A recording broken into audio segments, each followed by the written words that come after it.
Shut up. Welcome to Demasked. My name is Fresman, and today I'm joined by the Misery Machine. How's everybody doing today? We're Doing doing well. How about good. yourself? I'm doing fantastic. Now, I've been looking at your guys' channel for a little bit, and as you know, we just mentioned off air. There's sort of an interesting balance that it's really interesting investigations into true crime, but also like subject matter I'm not sure I want to watch. Like I'm just like, oh, that's awful.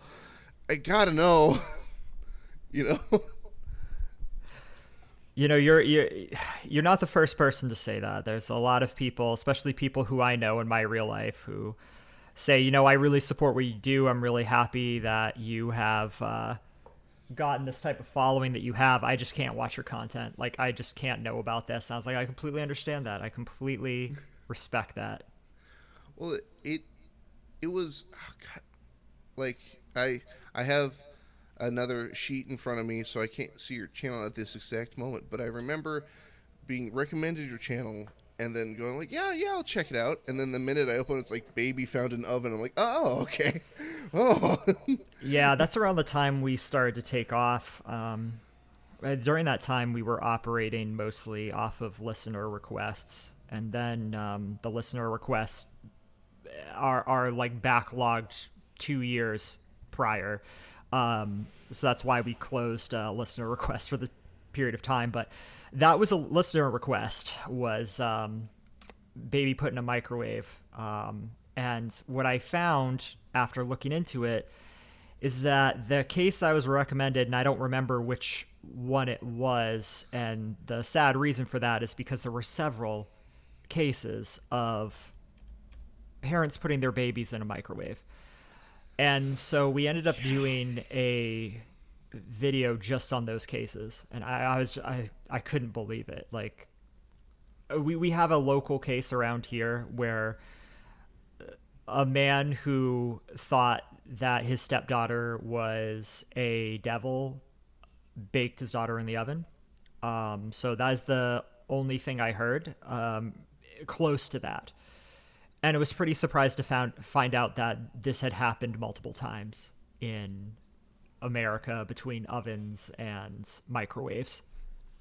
Well, I mean, I've certainly heard of cases not where the parent does that, but it's like the siblings accidentally do that. I believe we covered that one too in the oven one, right, Yergi? There was one where the parents weren't home, and I don't remember the names. We covered this 2 years ago. Yes. The It was kids, a situation where the kids accidentally, I don't know if they placed her in the oven. A child ended up in the oven. But what was like very disturbing about it was it had tipped over. They were playing with the oven and it had tipped over. So the child was stuck in the oven because the door was now on the ground underneath. yeah, and the children couldn't flip it over. Oh. Yeah. Oh no. Well, this has been a lighthearted start to this. I know. Well, I mean, you have to know that when you interview the Misery Machine, especially about what the Misery Machine does, it's probably not going to be the most lighthearted. But we're welcome to talk about lighthearted topics too. What's your favorite kind of rainbow and all Well, so in terms of questions, I actually do have some fan submitted questions for you guys. Okay. And we'll start with, what is the most harrowing child case you've currently covered?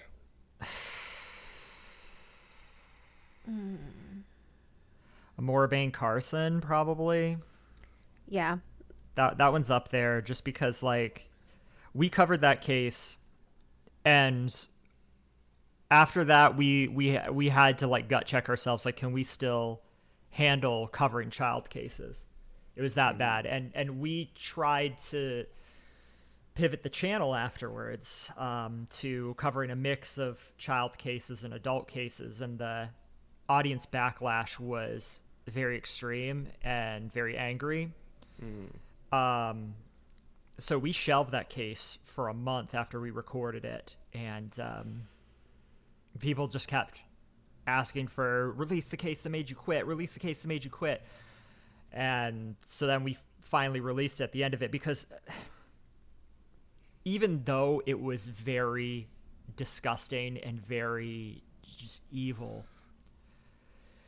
Well, this poor girl lost her life, and her story still needs to be told. That was the conclusion we ended up with. So we ended up releasing the case, but that one was very, very difficult on us. well, what made you want to sort of cover child cases? I mean, of course, there's stories that need to be told, but then it's just. I keep looking back at the name of the channel, like, okay, yeah, it's the Misery Machine. Like, yeah, okay, yeah.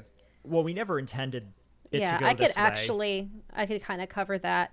So we did a mix of cases, and it was generally cases that happened in our area or ones that happened all over the world that we found, I don't want to say interesting because that's really not the right word for it, but that were just kind of bizarre. Unique, bizarre, and cases especially that other channels hadn't really covered or touched on. Right.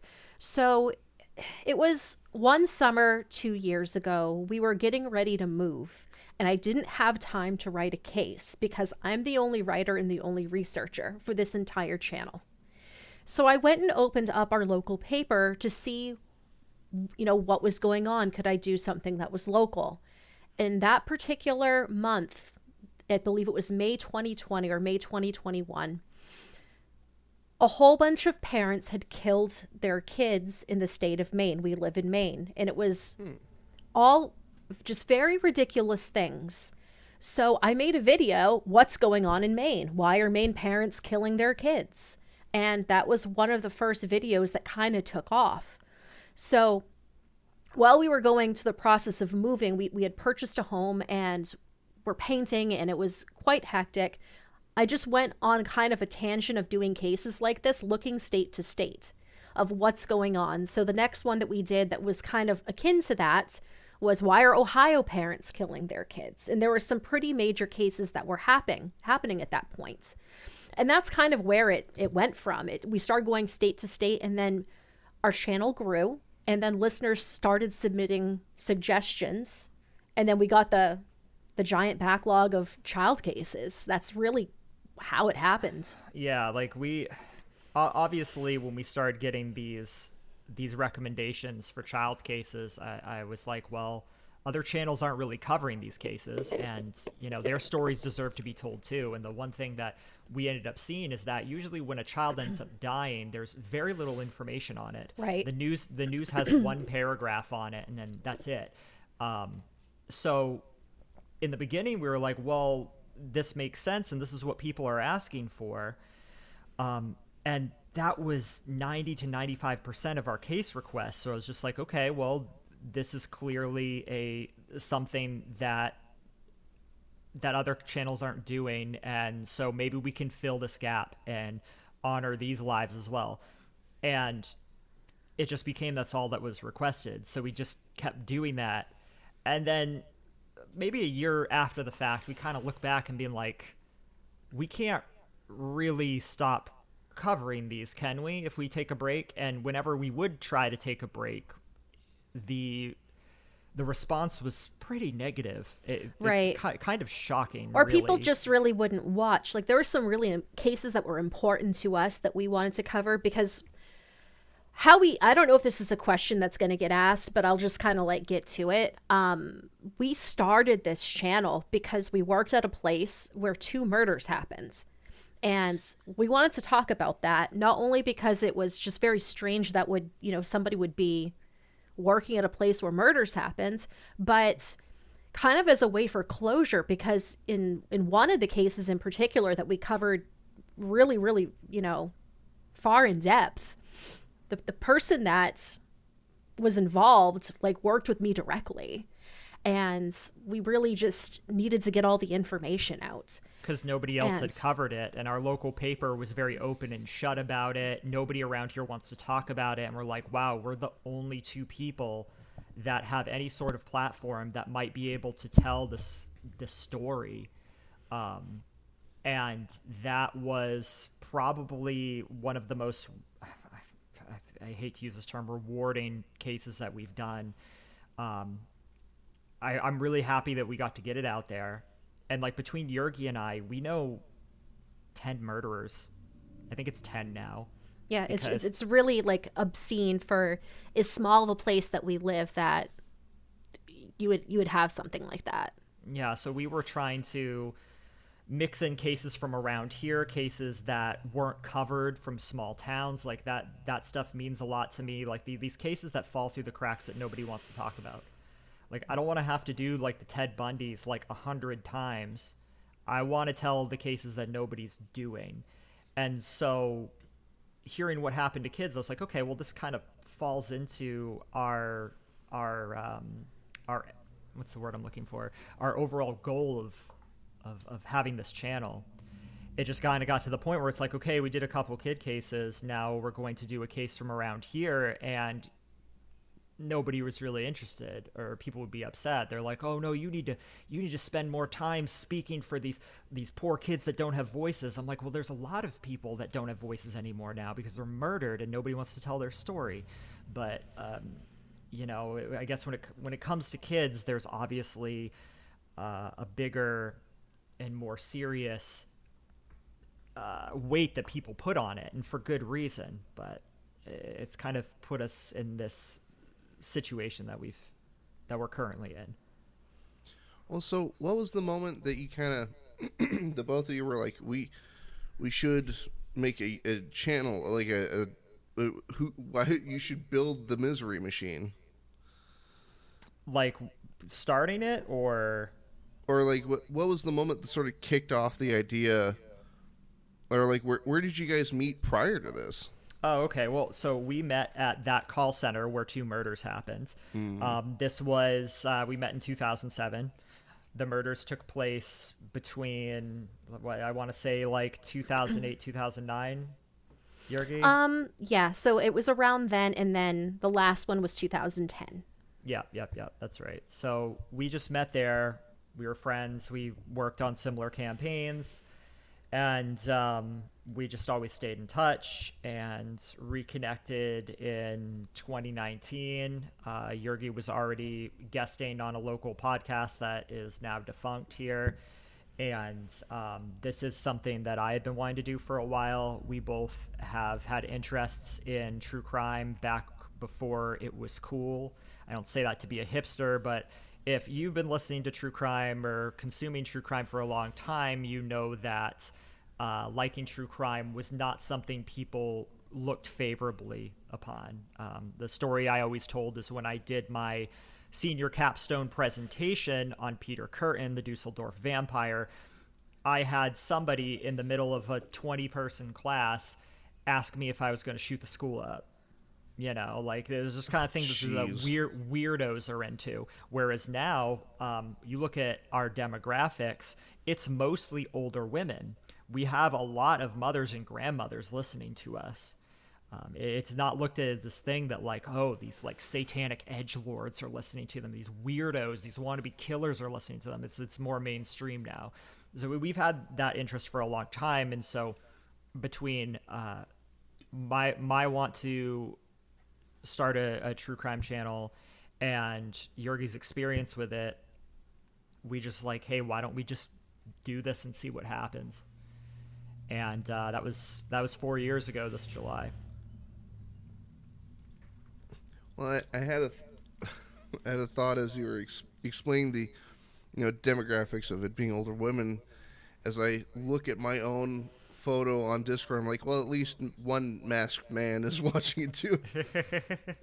Yeah, I mean, we have listeners from all over. In all our walks of life. Yeah, in our community Discord, we have mostly people who seem to be around our age or in their 20s or whatever. It's just on YouTube, the vast majority of people who listen are, in their 30s, 40s, 50s, and predominantly women, like 80 to 85% women. Well, the thing is, I wasn't expecting call center as a hotbed of murder. And that's the interesting part of it, was because this call center called Affiliated Computer Services, it was later acquired by Xerox and then dissolved. This was a place that, and this was the other reason why we wanted to talk about it, this was a place that conducted very unethical and I don't think anyone's going to sue me for this. In my opinion, illegal business practices. And I feel like many people would probably agree, illegal business practices. And the thing is that most people working there were so young. There's a very perfect combination. The combination was the recession plus young people.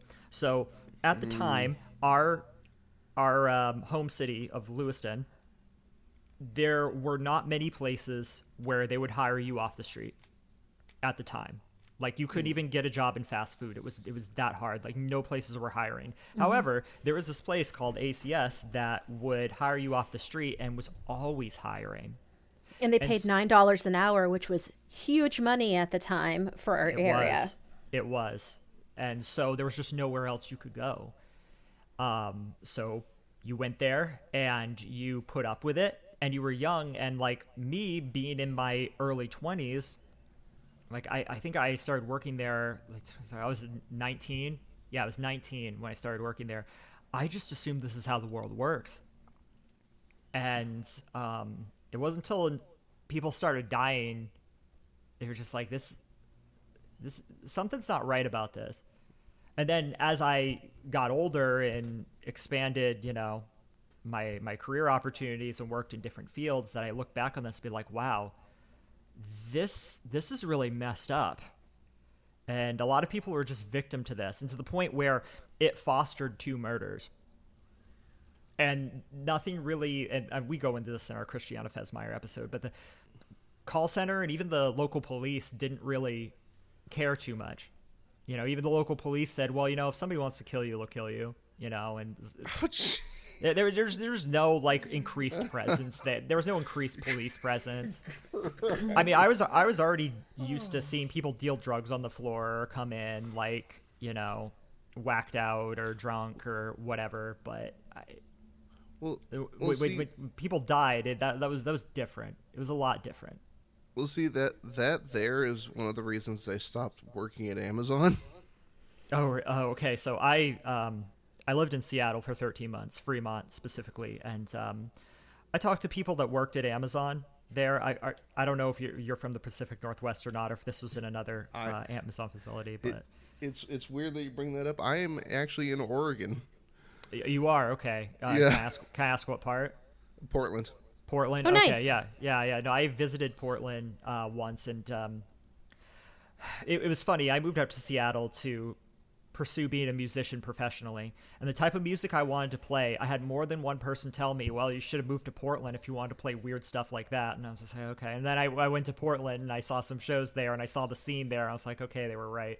I like Seattle a lot. It was very chill. I love the weather there. People's like, it rains all the time. It doesn't. But yeah, no, I knew people that worked for Amazon there, and you would drive down the street and you'd see these big like they looked like prisons. They were like dorm facilities, small like tiny dorm facilities where you would sleep, and then in the morning Amazon would shuttle you to your workplace. And I've heard some horror stories.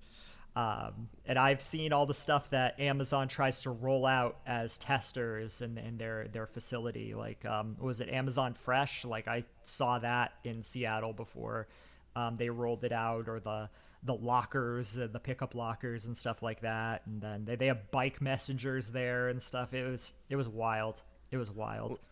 Well, the thing that I worked there for 2 years at one of the big main distribution facilities here in my area. And I then heard a news story about a Amazon worker dying, like, I believe it was a heart attack, just dropped during a shift, and they wanted people to work around the body. I remember that. That ridiculous. And only Amazon, probably Google too. I say this while this is being put up on a Google platform. But yeah, only corporations like that could get away with doing something like that and not be shut down, not be investigated. It's Well, I ridiculous. well that and on a lighter note, I On a lighter note. no. So I worked in the area. I worked in the packing area. They put it shoving stuff into boxes and shipping it. And the Hmm. thing is, you can learn a lot about people like when you see what they buy. And Oh, I believe it. there was a guy that I like. So unfortunately, on that last step, we get to see like names and stuff, but I'm not gonna, you know, oh, it's actually Bill Williamson at 3584th Drive or something like that. No, it's like, but I'm I I keep forgetting that Amazon sometimes does sell, let's say, controversial content. Mm-hmm. When I worked in an area called multiples, where you have multiple items in one box, I'm like, okay, I'll grab it from here, and I grab a fistful of like a book and a bunch of DVDs, and it's like Land Before Time, the Lego Batman movie, and like some other like Pixar film, and then on top of that is a copy of Mein Kampf by Adolf Hitler. Oh, Jesus Christ. and and and I'm standing there holding it, and I look at my coworker, and I'm like, I kind of want to know who bought this. Like, why? Well, what I was gonna ask you is if you, because I know there's there's celebrities that live in the Pacific Northwest, and like Mm, people would be like, oh, I saw Dave Matthews and Ben Gibbard from Death Cab for Cutie out at a bar drinking in Ballard, which is a neighborhood in Seattle. mm. And so I just don't know if you end up seeing famous names that get order some really weird stuff. So I've bumped into a couple of celebrities physically, but I don't think I've seen any come through in terms of orders. Okay. Although I do have a hat signed by Bruce Campbell. That's Hey, pretty that's cool. awesome. I approve of that. Well, it's I've never been more happy and also very upset as a kid. Upset why? All right, are you down for a very quick story time? Sure. Absolutely. So I didn't bump into Bruce Campbell. My dad did early on when I was a little kid. He used to go sand duning or drive sand dune buggies, Yeah, yeah, yeah. and he like built his own, and he would go out there and, and jump off of stuff. But he's sitting in a bar, and as he tells me, he goes, "Yeah, I'm sitting there, and I look up, and there's Bruce Campbell and his wife just walk it in and sit down at a table like it's nothing." And he goes, I panic, and I walk up to him, and I go, "Hey, man, me and my son are a huge fan. Uh, uh how you doing?" And Bruce Campbell goes, "I'm doing great." He goes, "Hey, if you have anything you want me to sign, I'll sign it." And my dad goes, "Well, I have an Evil Dead hat in my truck. I'll be right back." And from what he tells me, he goes, I walk calmly to the front door. I open the front door, and as soon as it shuts behind me, I sprint to my truck because he's like, I'm worried he's not going to be there when I get back. And And was he? oh, he was. Okay. But my dad then, as a little, I'm like 8 at this time, and I'm a huge Evil Dead fan. Probably too young to have watched, any of them. But he hands me this hat, and he goes, "And I had Bruce Campbell or Ash. I had Ash write this for you." And I flip it over, and it says, "Fresman, clean your room." And I'm like, "Yay! Oh!" That's wonderful. That's and wonderful. and I've made a promise to myself that if I ever go to a comic book convention that he's attending, I'm gonna have him like check mark it and just like, Proof that I've cleaned my room. or just give him guff, just like, "You son of a bitch," and just hand him the hat. I love that. I love that a lot. What a good fan interaction. It's hard to believe he's only 65. I know, but that. So what? One thing I'm learning about like 30s and almost 40s now is that this weird thing where people that you looked up to growing up or listened to their music or watched their movies, they all just start dropping like flies. Yeah. And something I'm trying to do now is all these bands from the 80s that I grew up listening to, I'm making a point to go see them because I just don't know when they're going to die. And I've already missed out on a bunch of them that I would have loved to have seen and now can't. So, So that's something I'm really trying to make it a point to do.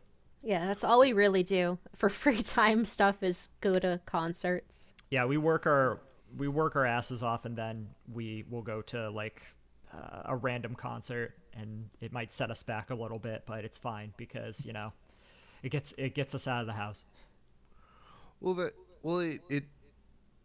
it's funny you bring that up because I was actually just having a discussion about that last night and how I went to a Simple Plan concert and hold on, how do either of you listen to Simple Plan? I know Simple Plan. I listened to them a little bit when I was in middle school.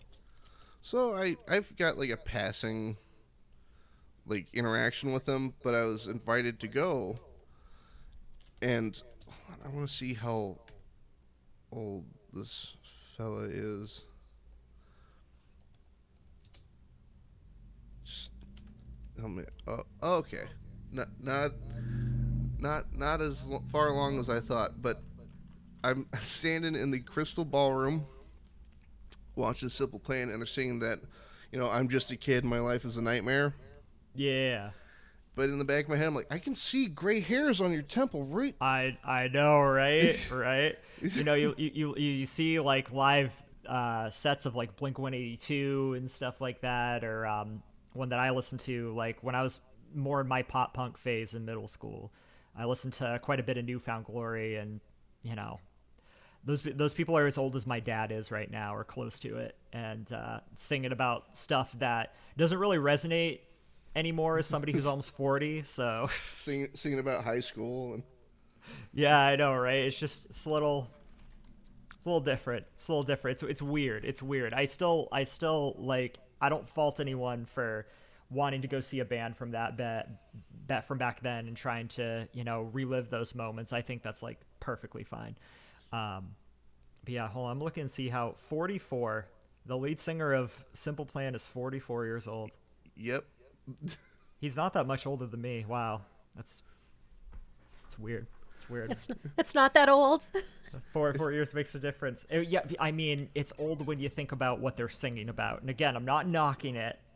It's just it's just a weird juxtaposition, because when you listen to that stuff and you're a kid, it really feels like it belongs square in that time frame. And so when you hear it outside of that from somebody who looks a lot older than before, it's different. It's just a strange feeling. Again, not knocking it, strange feeling.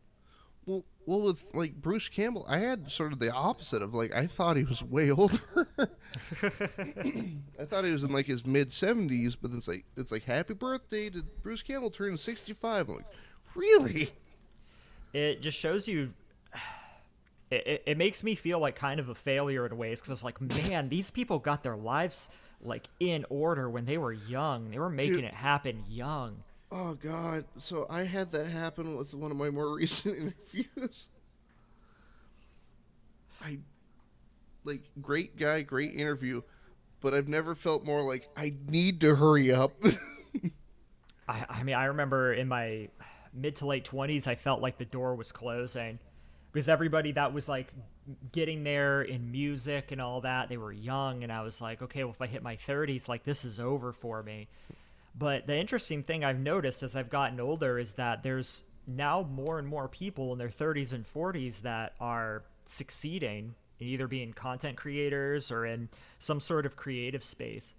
And it really just shows you it's never too late. I think when I was growing up, a lot of the advice from the older generation was you have a very short window of time before it is too late. And that was probably true for that generation, but it's not true for our generation. Well, I grew up in the wheelhouse of like you move out at 18, you get your life figured out at 21, and you go from there. And Yeah, go ahead, go ahead. oh, and here at 27, like I was given some accidental sage advice from a complete stranger right when I needed it too. Well, now I got to know what the advice was.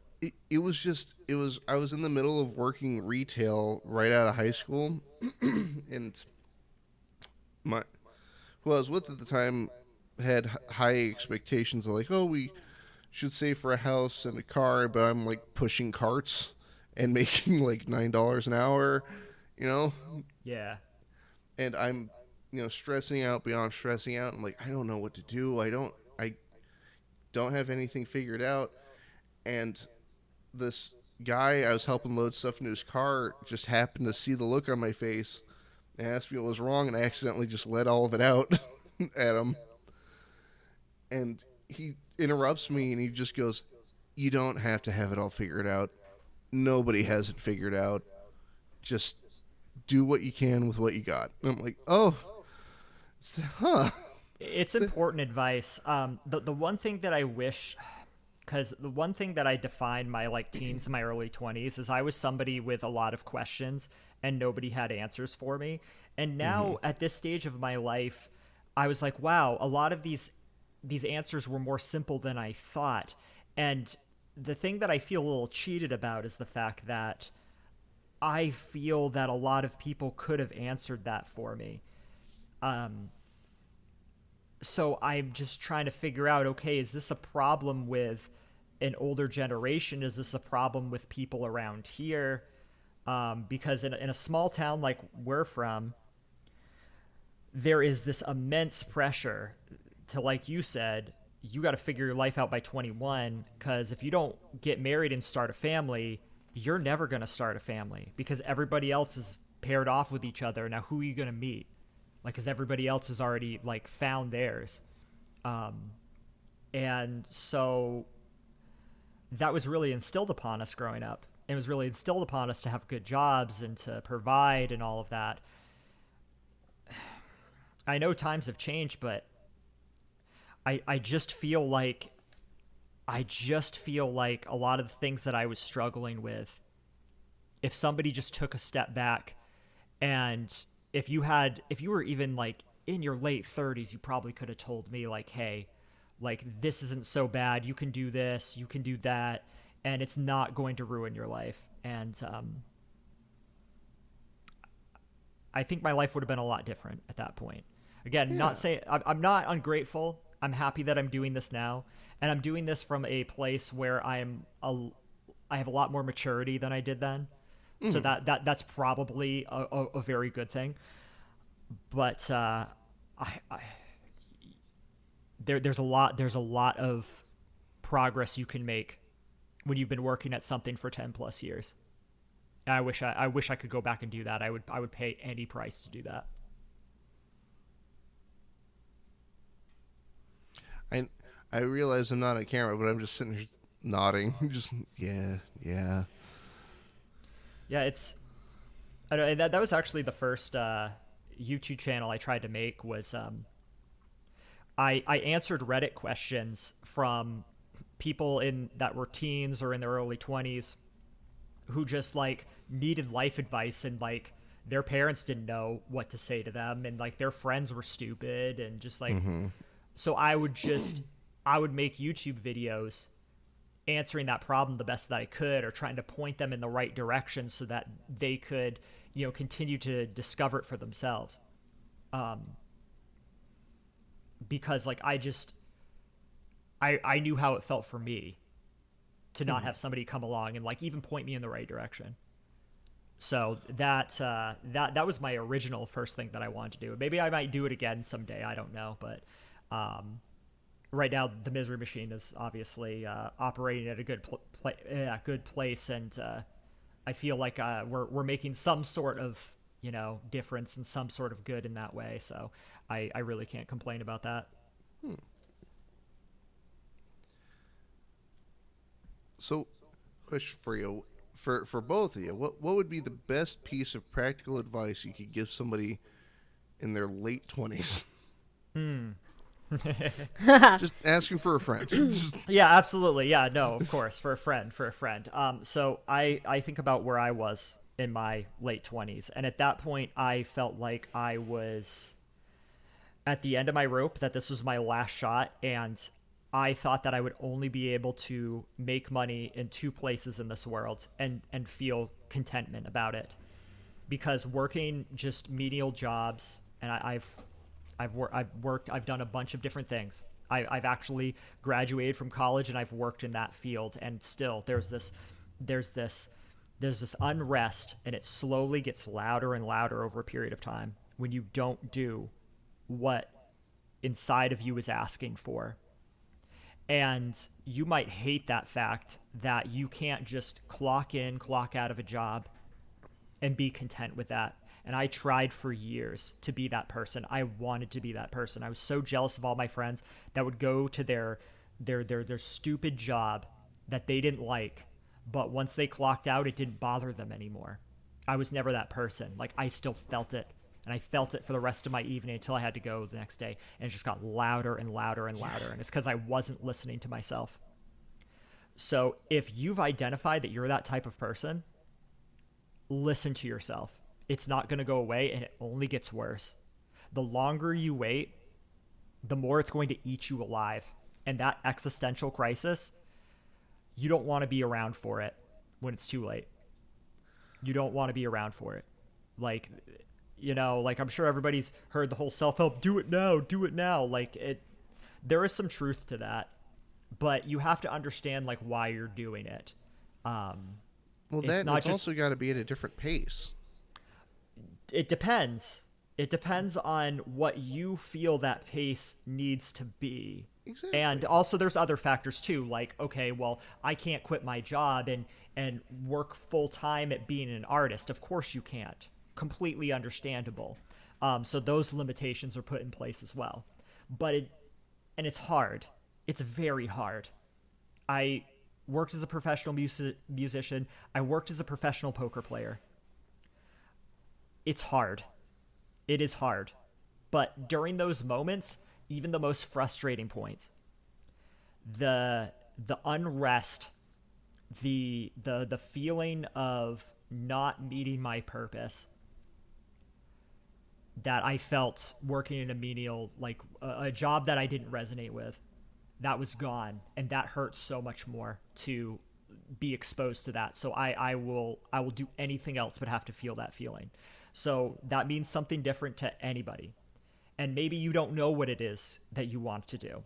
And maybe you need to meditate on that for a while. Maybe you need to journal. Maybe you need to sit and really have some time with yourself in silence. Have a conversation with yourself. So many people don't seem to really know themselves.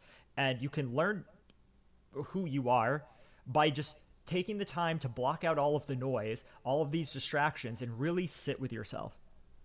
And once you figure out what that is, then go for it. And if you ask yourself, well, what if it's wrong? What if I'm not truly meant out for it? Then just do it anyway.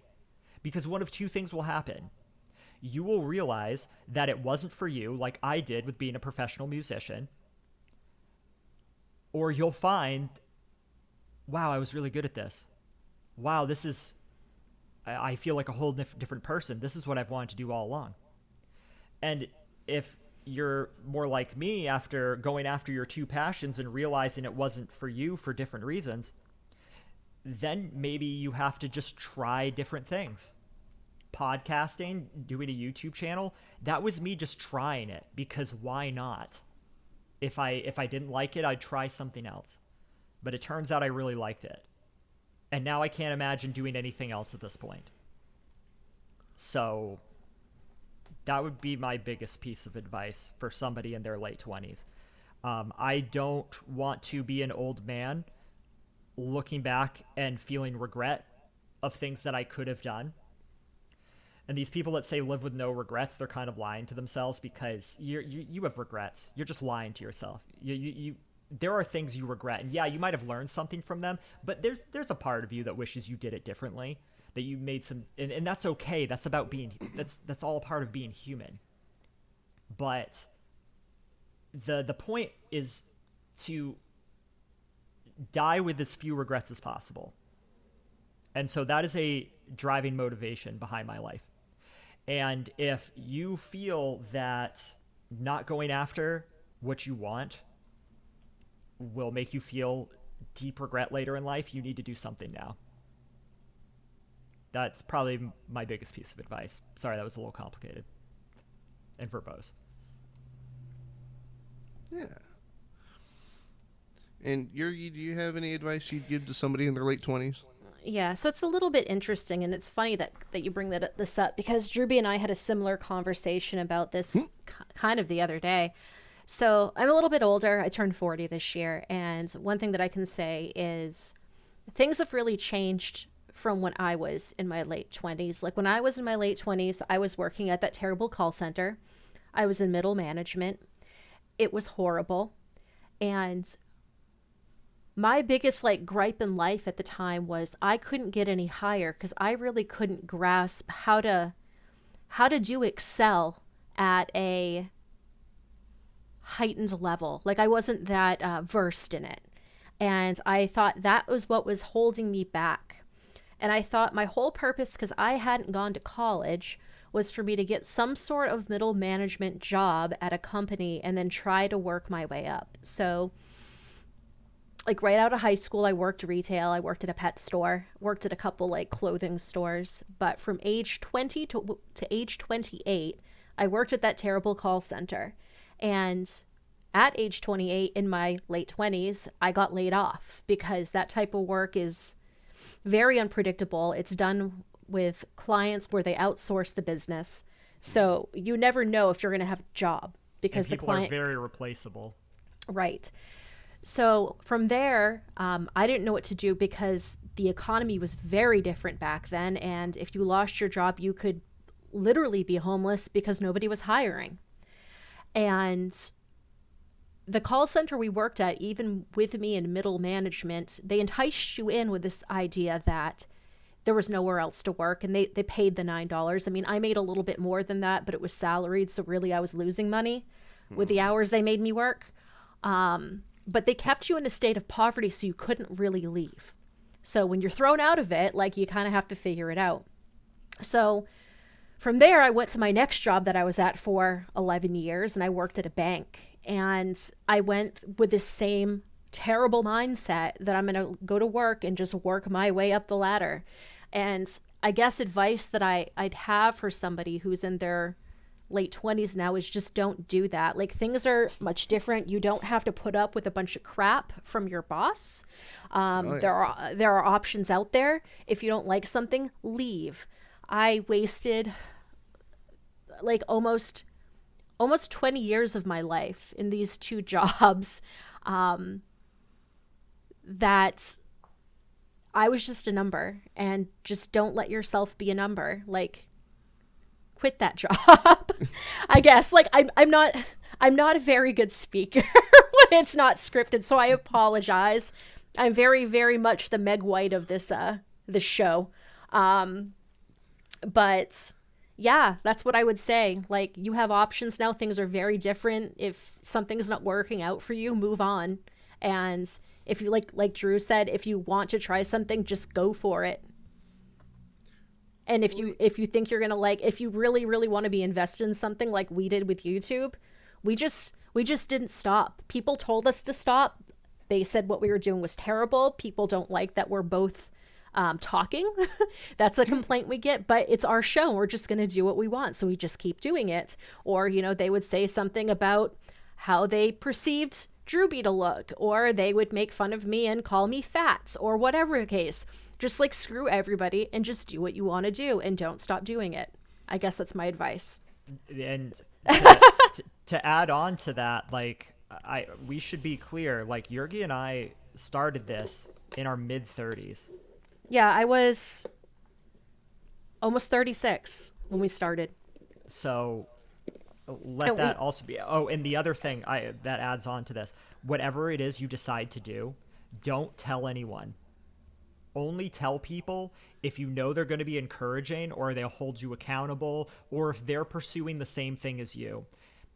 Don't tell anyone. Don't tell your friends. Don't tell your family until you start making some headway. Now, I know all pursuits you can't really do that, but there was a lot of people who would have talked me out of this. There's a lot of people that would have put me down and tried to put the screws to me to make this really difficult. Some people have more encouraging friends and family than others. This is what I'm doing right now. I don't think a lot of people would have had any faith in me doing, just like not a lot of people had any faith in anything else I pursued. However, once I started telling people, I had this YouTube channel. I think I started doing it about like a year and a half, 2 years in. I think it was two and a half, somewhere around there, between 1.5 and 2.5 years. Then people couldn't deny me at that point. It's like, oh, hey, just so you know, I have 20,000 subscribers. Just so you know, I have 100,000 subscribers. Just so you know, I get 1 million views a month. And obviously that's much more now. But like when you tell people that, they can't respond to you and tell you, well, YouTube is a pipe dream. Nobody can get big on YouTube. Like, that's just not going to work. You got in too late, bro. Like, they can't poison your mind with that. And one thing that will get in your way is people basically poisoning the well, trying to sow seeds of doubt in your head before you even get off the ground. And people are very good at that. So just don't tell anyone. Don't tell anyone until you have proof of concept. Like, if I join a band, like, and now these days I just make music for fun. I just make music I want to make. I don't care if anyone hears it. But I don't tell anyone that I've joined that band until we have songs out. Till we have songs completed. Because I don't need that interference. And I don't need to tell somebody that the band fell through because somebody, you know, it didn't work out with somebody, or somebody was a piece, or it just didn't go where it needed to. Nobody needs to know those things. So like, keep those things to yourself and you will be all the stronger for it. The exception is tell people who are doing the same thing you are, and then you will be the stronger for it. Because the one thing that I wish we had when we were working on YouTube is I wish we had other people to talk to about building a YouTube channel. But most people like jealously guard their information, and you kind of live as an island. Like, I don't know if it's just true crime or if it's a lot of other genres deal with this, but people get really guarded and they view you as competition, even though you are kind of in essence a TV channel, and most people don't just watch one show. So, but people think that, like, you know, you're out there stealing food out of their mouths, and it's just so short-sighted. It's so misguided. Well, especially when it comes to sort of the investigative part of YouTube, it's like, well, so-and-so already covered it. And it's like, well, maybe, but you could also have details that the other person didn't have, or just go more in depth. Or just like a different take on it, too. Yeah, and that's something we try to do. Like, if we cover something that's been covered a fair bit, we try to see, okay, was there any information any of these places got wrong or left out? And oftentimes that might be the case if you take enough time and dig around with it. And I firmly believe in upping the level of accuracy and quality for true crime. And when you report things like this, you have to be accurate. And yeah, everybody be like, well, that's obvious. Yeah, but it's so surprising just how many people in the space don't do that. So, and that's not me throwing shade. It's just that I think people have their priorities set elsewhere, or they just want to get a case out and they don't want to do their due diligence. And I just feel like that's important. That's important especially to the victim in the story. So yeah, if we cover something that's been done by other people, we just try to, like, can we further the information here? Like when we did Joe Metheny, we did, which has been covered like a fair bit, but we really dug through some old newspapers and we found out that he was linked to organized crime, and nobody had reported that before. And since then, other people have covered him and have used our research, or just watched us and then found the sources that we did, and then they retold his story with more accuracy compared to people before it, and that's fine. It's it's just important to make sure that when you tell a story like this, you have every single bit of information. Well, for a second there, I was waiting for the other shoe to drop. Like, people don't get the details right. Like, channel. No.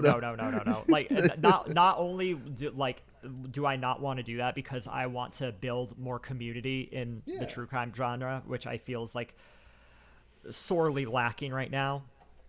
But YouTube has a guideline that a lot of people don't know about, whereas if you are a creator and you talk some ish about another creator, you could get your channel terminated. It's very rarely enforced, but there's something in there about how you can't harass another creator or something like that. And yeah, there's some gray area for that, but YouTube generally operates under gray area, under discretion. And you don't want to be the person that they decide it's time to drop the hammer on. So that's another reason I shouldn't do it. And that's a reason why, like, I know there's smaller channels that go on shows and they just dumpster like, do I want to? No. I no, I don't want to. Be But nice. Well, no. What I was going to say, I didn't want to give this a platform, so I'm not going to say who this was. But somebody who is very good and does their due diligence in the space was getting piled on by a bunch of smaller creators, and it was unnecessary, it was unwarranted, and it was done in poor taste without proper like backing. It's one thing to like, hey, I have some criticisms with what you're doing. I have some concerns about what you're doing. But those weren't really phrased in that way, nor was there any evidentiary basis for their criticism. And I just think that just hurts the genre. It hurts content creators. Like, we shouldn't all be enemies just trying to dogpile on one another.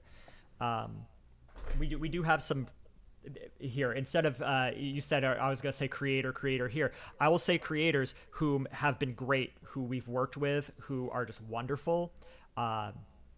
True Red Crime, Morbid Curiosity, Damon Varial, Explore With Us, Just Interrogations, Mr. Black from The Disturbing Truth. These are all people who have reached out to us, or vice versa, who we've had like good rapport with, who have made us feel welcome in the space. And so I know these things exist, and I just think more people should be fostering that type of community inside and outside of true crime.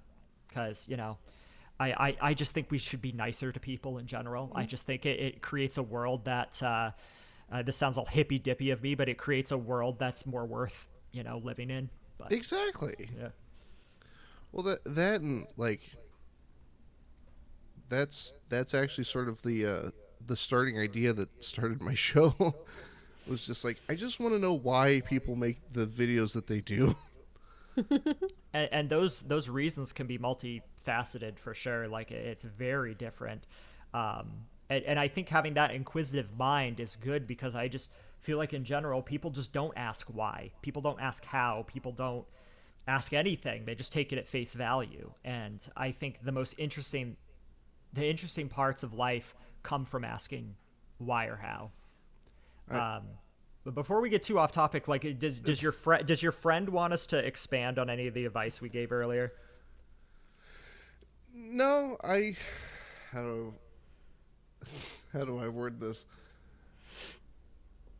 Also, for starters, it's fine that we got off topic, because that's how I perceive the show. Is that, how there's the phrase "always have one hand on the wheel"? Yeah, I've heard that before. That is the opposite of this show. Of just everybody's in all the other passenger seats, and nobody's gonna touch the wheel, and we'll just see where it heads. I just remember growing up, my dad used to drive with his knees in the car. Oh yeah, that comes to my mind right now. Is anybody gonna? The car is veering. Are we going to stop it? Nope. Just see where it ends up. But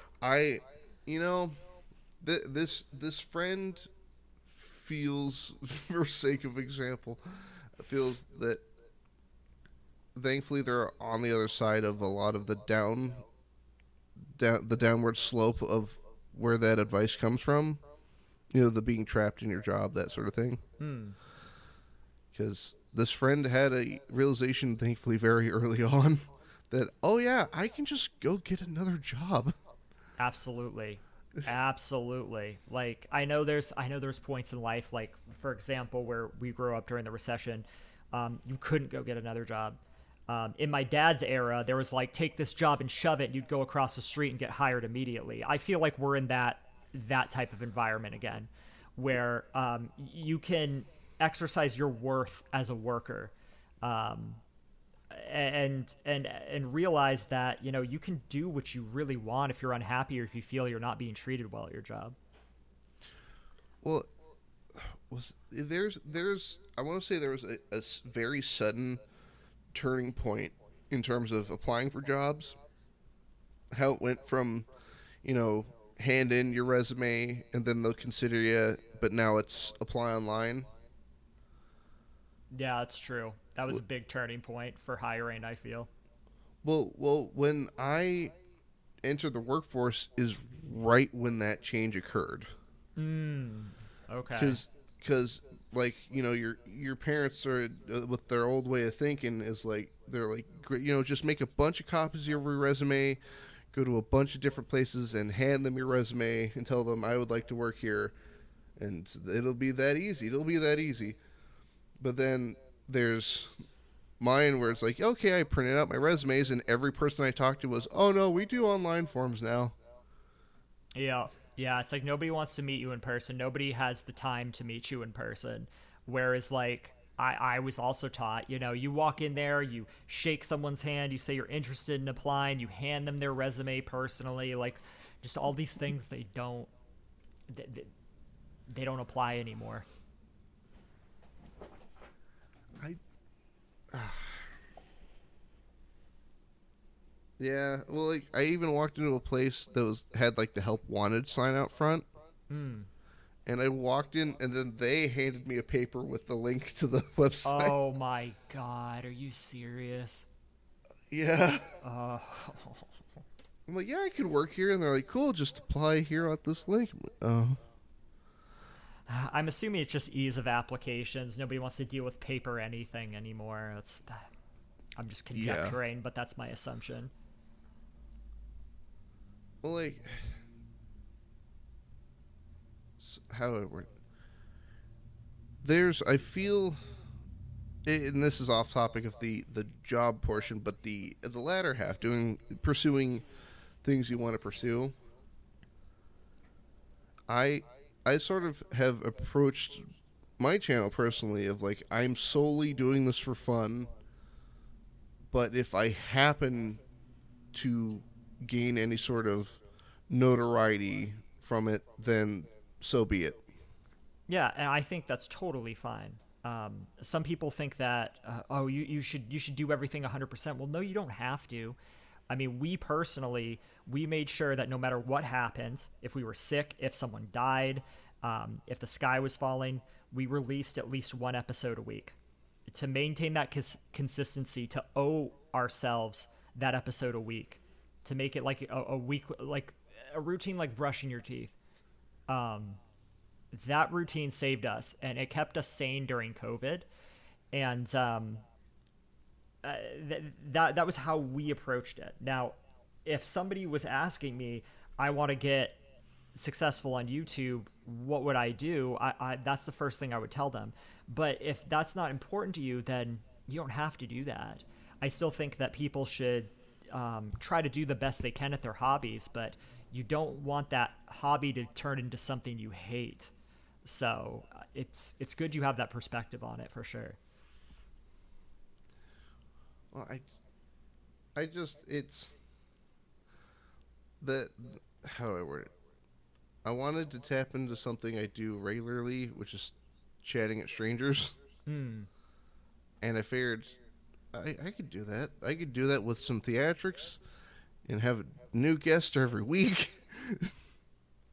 It sharpens some skills too. Like, not everyone is born, like, people assume that you're just born good at talking to people, or you're just born good at being a presenter or whatever. You either have it or you Oh don't. no. It's not true. It's a skill you have to sharpen. It's a muscle you have to build. well, oh my god. So when I was a kid, like little kid, I was that kind of shy kid that was just don't talk to anybody, Mm-hmm. don't utter a sound, and they're like, "How you doing over there?" I'm like, "Yep." Yep. Yep. And I but no, this whole thing started like 2016, and that's where that I yeah, fine. I'll argue that it's a skill. I'll let myself have that one. it's important to recognize like the work that one puts in, and especially when it comes to a skill or something like that, that you yourself developed that you put in hard work and got somewhere with it. I think when we don't take the time to say, "Hey, kid, good job" to ourselves, it makes it harder to get that much further.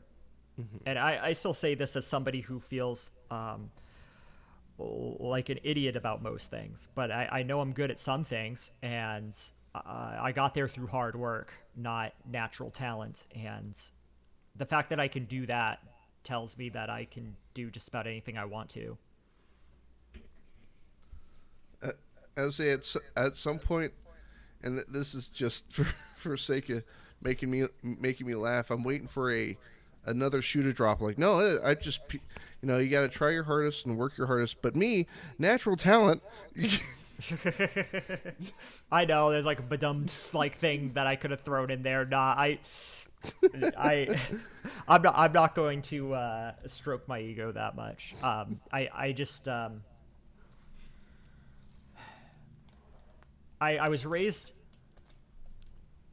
My dad told me that he wanted to see me use my brain and not my back like he did, and still does, and probably will do until the day he dies.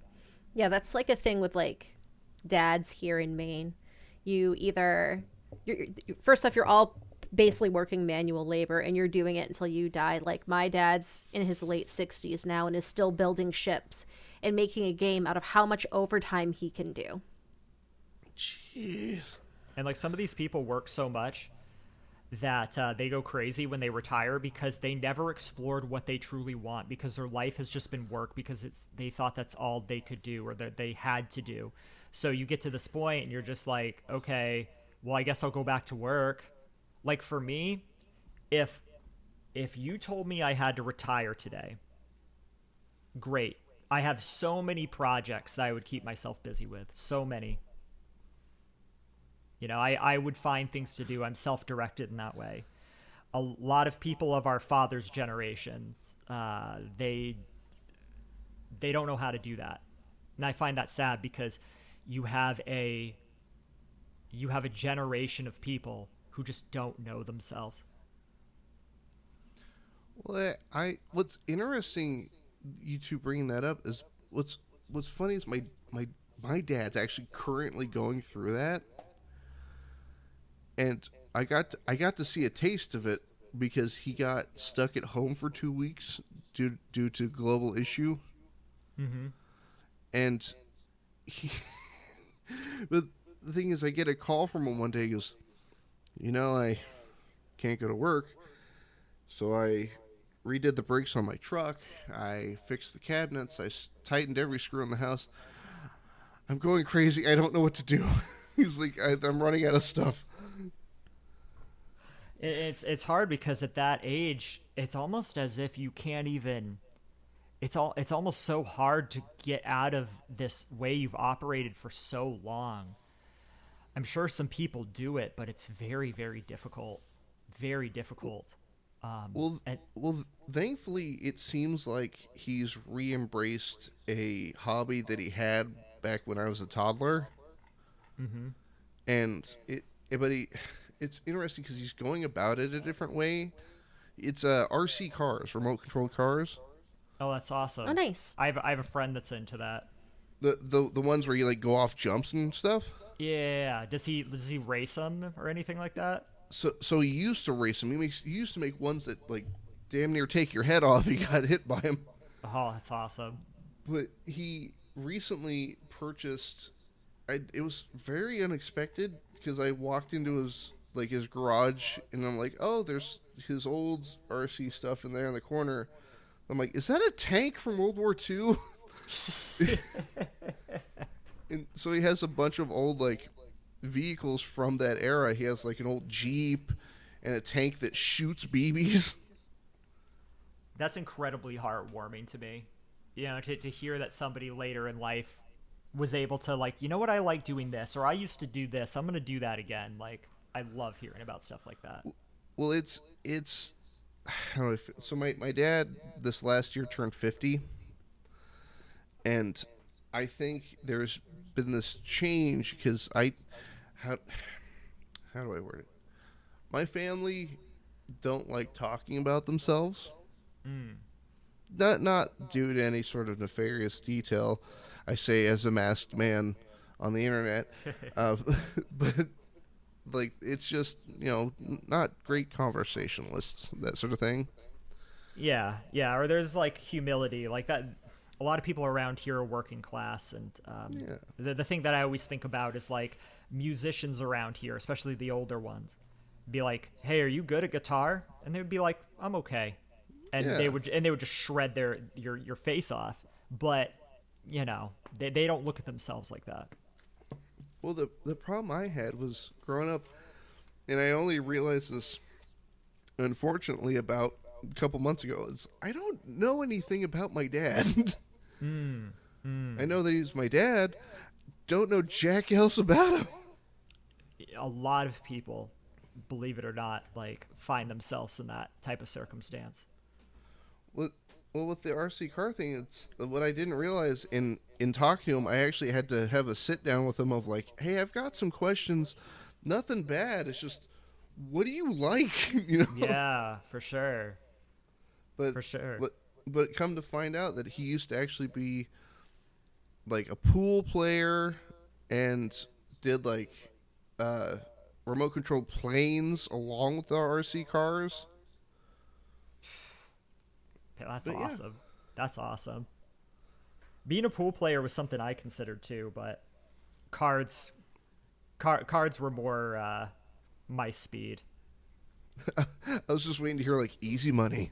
Easy, but I've heard some pool shark stories and like the drugs they take and like the late nights, and I mean cards are like that or can be like that too, but I have an easier time with cards. I also got taught cards when I was very very young. Like that was the one skill my father imparted upon me, and I just always loved card games. I always had like a knack for them, and Hmm. it's something I couldn't let go for a long time. Um, but yeah, that cards were more my thing. Where were we? We were getting to something. We were getting to an overarching point here, and I don't remember what it was. Chase your dreams, no matter your age. Yes, 1,000%, 1,000%. And if you don't know what that is, like, god damn it, talk to yourself. Like, turn off all the noise and figure that out, either through trial and error or just through long periods of solitude. Fight the dying of the light and win. Yes, and you can win. You can win. It's It's achievable. do not give up. Have just be stubborn as all hell in finding success, however you define it.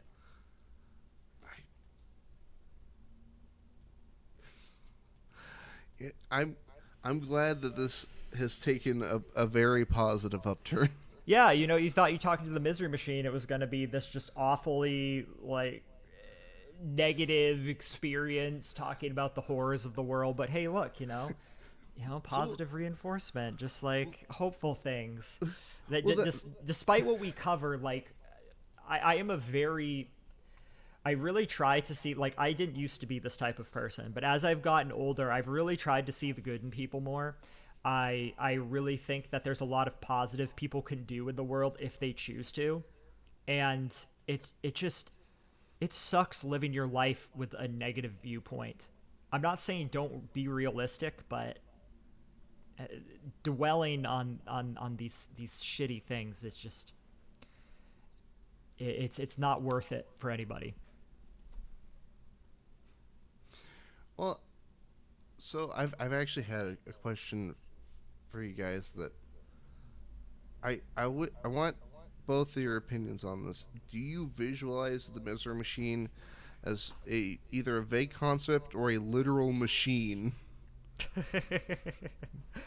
Well, we came up with this title just because there's like a couple different reasons. Like, it's not really something that we were like, okay, this is going to be a machine. It was just a really cool name, and I've never been good at naming things. I've never been good at naming bands, songs sometimes, but just I was always terrible at naming things.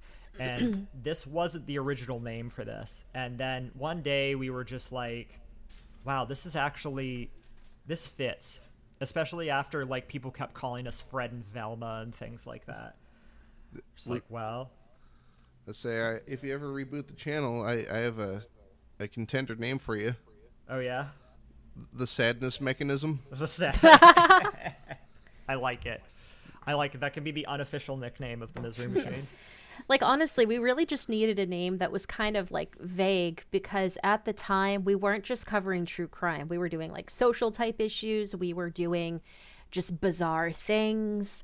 The vast majority of our really old stuff like doesn't exist anymore on the channel, because it was just so, there's a lot of broad topics. So we wanted it to be something that fit if we were talking about true crime, but also fit if we were talking about other things as well. So we definitely didn't want crime in the title.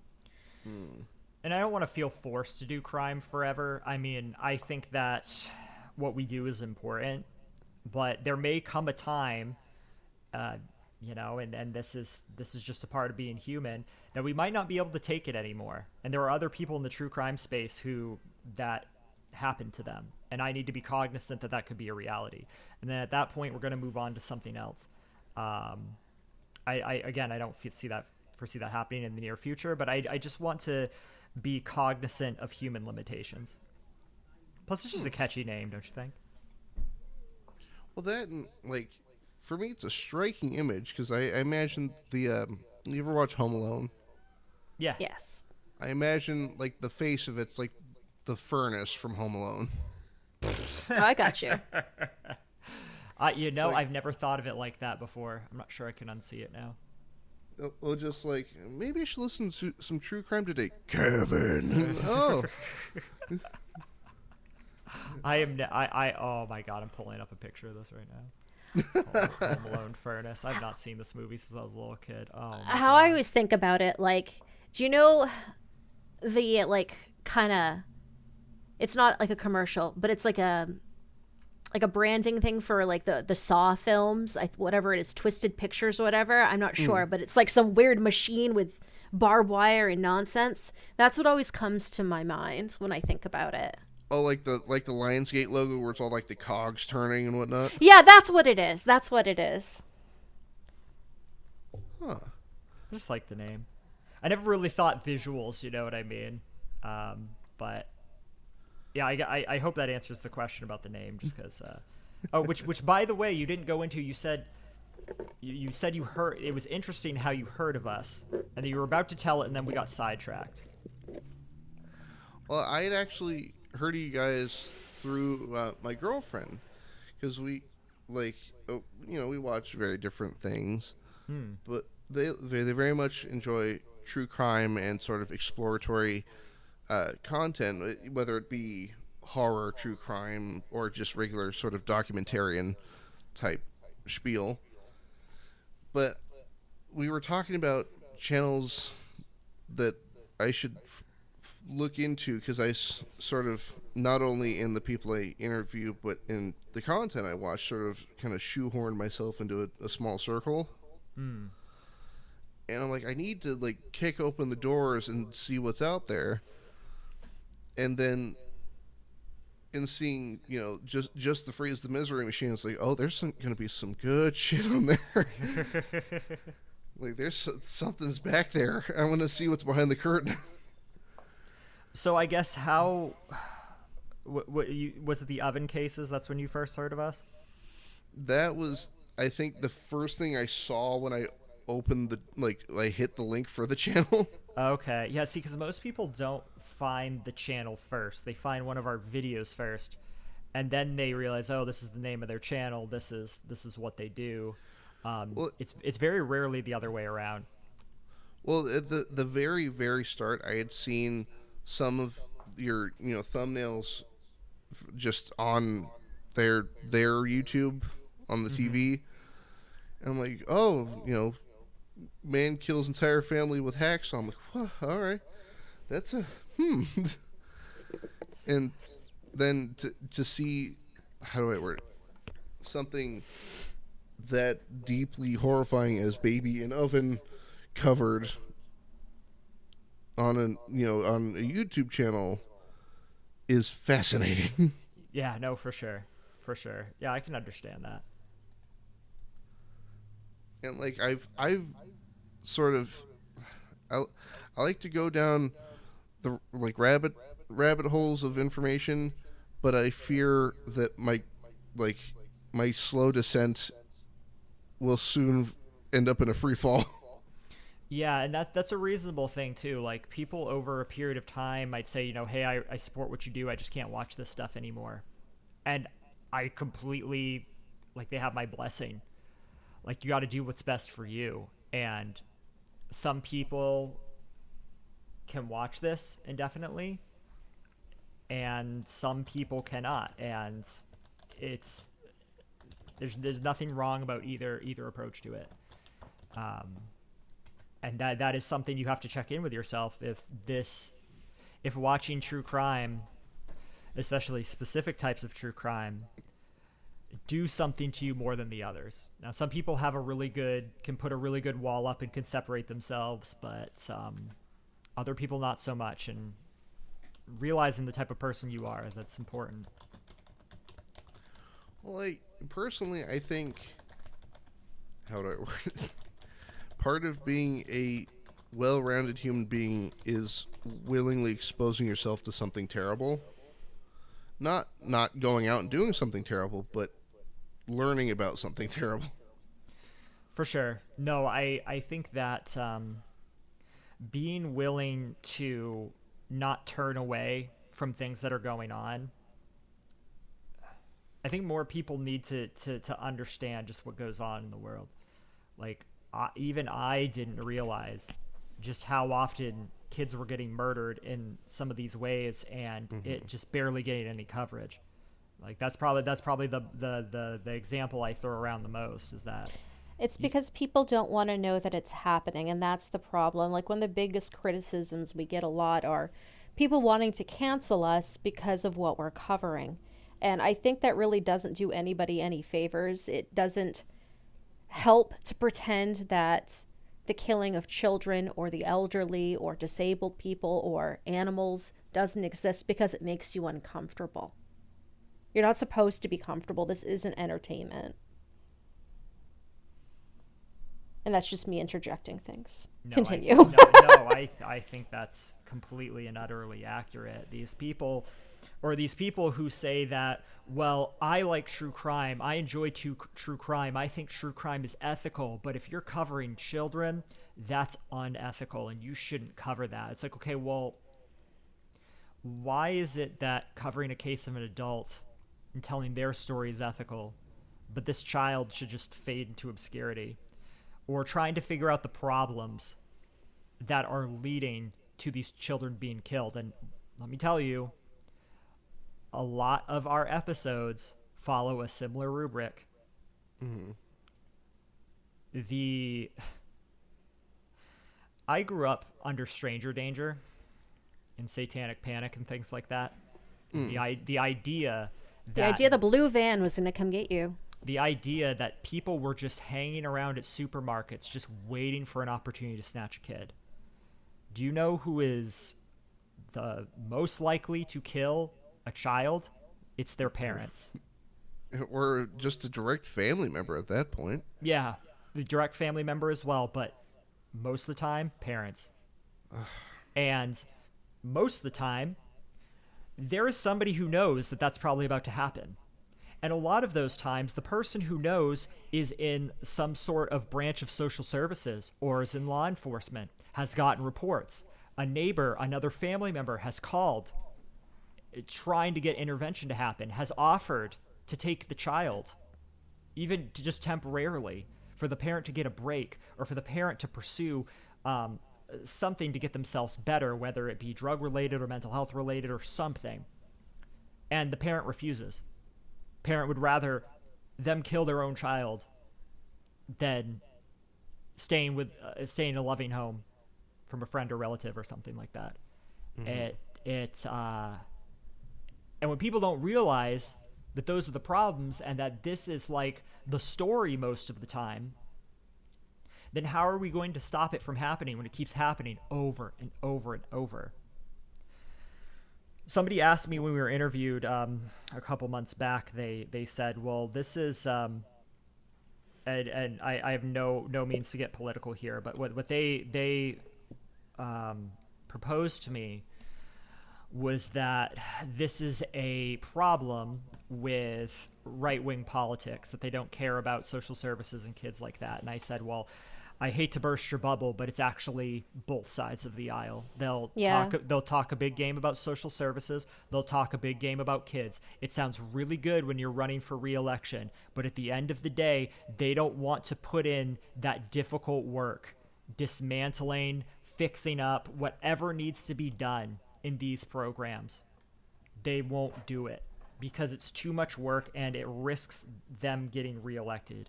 It can risk them getting the necessary funding they need for a re-election campaign. There's so many things, but they just won't do it, and that's both sides of the aisle. And I think the reason why, nobody's really crying out for things like this is people just don't know what's happening. And people want to cancel us for talking about it. I mean, I'm sure some of these people are misguided, but it really makes me wonder, why don't you want us talking about children's murders existing and the systemic problems that surround it? What's the real reason you don't want us to talk about that? Because I bet most people might be surprised at what that answer is. But yeah, I mean, I'd argue it's just people generally, to an obscene degree, avoid uncomfortable topics. Absolutely. And when presented with not only is this uncomfortable, but here's how often it's happening, then that becomes even more uncomfortable and wanting to be avoided even harder. Absolutely, and that's a normal human reaction. I think as a first knee-jerk reaction, like, whoa, I don't want to hear this, that's completely understandable. It gets to the point where you start to understand, when you understand what's going on and what is trying to be accomplished in talking about these cases, and then you say you still don't want it to, not saying that you yourself have to consume it, because you don't, but for it to be out there for those that want to, you want to stop that? I don't know, it's suspicious to me. Very suspicious to me.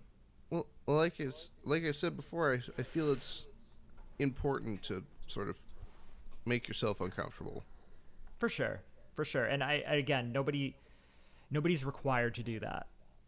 But I am of the belief as well that it's important to do that. It's important to face a lot I think of bad it's things. important. I think it's important if you're going to find your way in that space. It's very important to be uncomfortable with it, because like I just said, it's not entertainment. You're learning about the darkest time in somebody's life. And you should be uncomfortable with it. One thing that I heard into my 20s, and even nowadays I hear it every now and then, is this belief that human trafficking does not exist in America. It absolutely does. It absolutely does. And there's more awareness now than there was 10 years ago. But the fact that people thought that allowed human trafficking to flourish that much more in our country. And awareness has helped combat it. There's obviously other things too, but the idea that people think it doesn't exist only helps human traffickers. So I look at this in a similar way as that. Well, it's because, at a certain point you're not looking for it.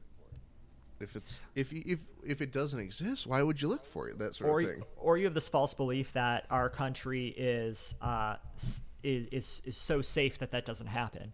Or drill it down even further. My home state of Maine, in our community, when somebody gets murdered here, they want to close the book as quickly as possible, and they want very little coverage on it, because Maine is a safe place to raise a family. Come here and vacation. You're safe. Nothing bad happens here. This is almost like a utopia.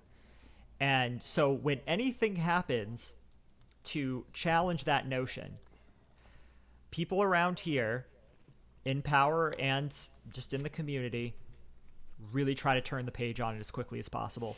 And in ways in doing that, they might get those responsible wrong. In some ways, they will end up cold casing a case that could have been solved. One case that we covered, people ask me, what's the case that keeps me up at night? And one of the two is Luger Belanger, which the time is running out on that case. It's a very old case in Maine where people know the two people responsible, but for some reason there's not enough to turn them in. And there was... one's dead now. Yeah, one is dead now. The other alleged suspect, so in police records, he was labeled suspect B, so I am not committing defamation or slander by stating this. This is an actual police report. Suspect B is older and, from my understanding, in poor health. He may not, for all I know, he may not even be considered fit to stand trial. I don't know, but if this person is responsible, they need to stand trial. And not only that, this person's the Luger's body has not been found. And during this period of time, there was a lot of interference from the local police and the state police. Most of the work was done by the state game wardens. And there was offers from outside help, both in the private sector and, from my understanding, the FBI. And that was blocked by our then Attorney General at the time, which is not the only time that's happened. Outside help in Maine investigations is notoriously blocked time and time again. If people want to come in and do a documentary, if people want to come in and offer resources. So in Luger's case, they think that his remains are at the bottom of a lake, wrapped in burlap and chains. People don't have the funding to look for it, but other people outside of Maine have offered that, and it's been blocked. And this family, they can't even bury their father. And this is all in the name of keeping this idea of Maine that just has never been true. That, and if something goes wrong in Maine, especially if it happens in our city, then it's just like, it's a Lewiston problem. Yeah. And the thing is we're not very, it's not very dangerous here. It's an older city. It's an old mill town. We are racially diverse here. So that is then spun in a way where these are Lewiston problems. So Lewiston has a drug problem. The whole state has a drug problem. So, like, I don't know, they do things like that, and they're very quick to close our cases as well, because this is the armpit of the state, even though it's not even bad. Yeah, Lewiston has this how do I put this cult of personality around it, I guess you could say. Like, it has this people assume it's this crime-ridden, awful place. Maine is so sequestered and secluded in ways. I was working back when I worked as a medical coder. I worked and I had to go up to the seaside town near New Brunswick, Canada, called Calais. To get to Calais, you have to drive from Bangor, probably the most northern populated city of its size. You had to drive from there about 2 hours. And in that 2 hours of driving, you drive through places with no cell reception, no power lines, and through towns that are unincorporated. So you enter a place that is just, it says now entering EX25Q, because it can't be named unless a certain number of people live there. And you see abandoned cars, you see abandoned like trailers and stuff like that. Moose everywhere. Yeah. And just nobody. If you break down there, Yeah, so you'll be found eventually, but can't call for help. And so I go up there, and these people have never like left this place their entire life. Some people have never left Callus. Maybe they go as far south as Bangor, and they speak differently up there. Their mentality's different. Like, I really felt like I was walking. I stepped in a time warp when I was in the past. It was very weird. It was very shocky. And I remember somebody saying to me, "Oh, you're from Lewiston. I hear there's roving gangs out there and stabbings all the time." And I'm like, no. Like, what are you talking about? And this is just the belief they have of where we come from, because just people talk and people never go there, but they just hear things, and then that gets passed down through generations, and then just is what it is. Well, so I'm, as stated earlier, I'm in Portland, Oregon, which is known for its meth. Yeah. But Yep. like, how do I word it? I understand. Since I live here, I understand that yes, homelessness is an issue here, and meth is an issue here, and to a degree, they're hand in hand because we have a lot of homeless here with the meth problem, and that, how do I word it?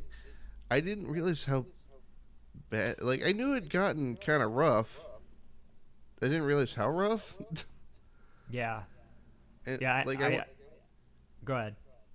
I went to a public park by the Columbia River. It's on our waterfront, and I'm like, oh, it's so nice and peaceful. And as if on cue, I look over and there's a guy screaming about something patterns in your brain, but he's like on the phone, which I'm half sure wasn't on. And he's just like, patterns in your brain, man. The patterns. I'm like, yeah.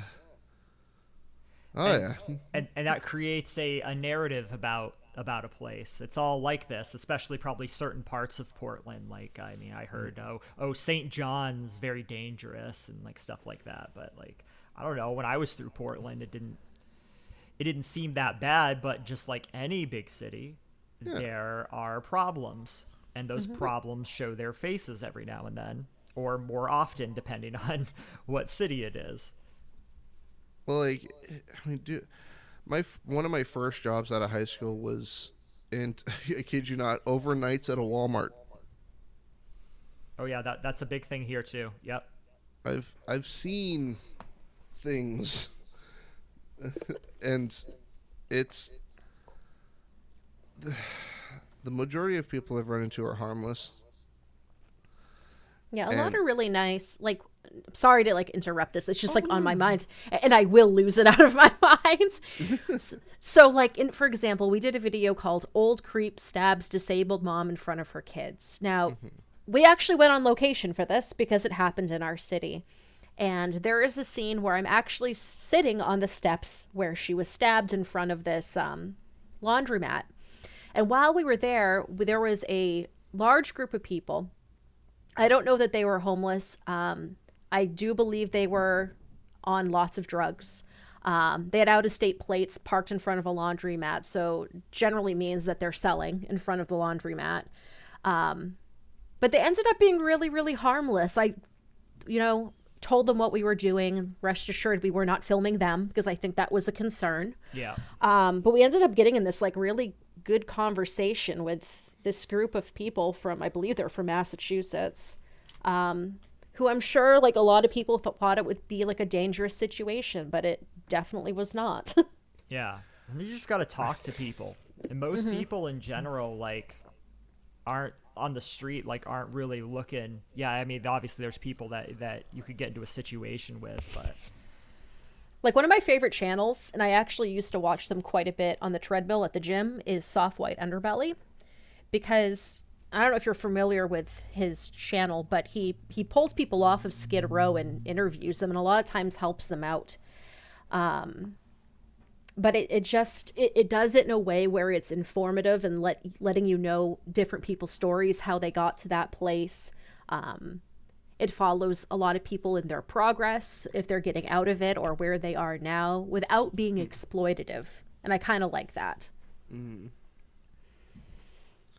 See, but here in Portland, we've got, however, I don't know if either of you are familiar with what a stand is. Not as it pertains to Portland, no. Oh no, not as pertains to Portland, but it's become a running joke with me and my girlfriend that it's from a show / book series called JoJo's Bizarre Adventure. That is one thing I really need to watch. I have friends that just are rabid about JoJo and say it's like the best series ever. I've never watched it. Well, so there are these things called stands, which are sort of the personification of a person's will.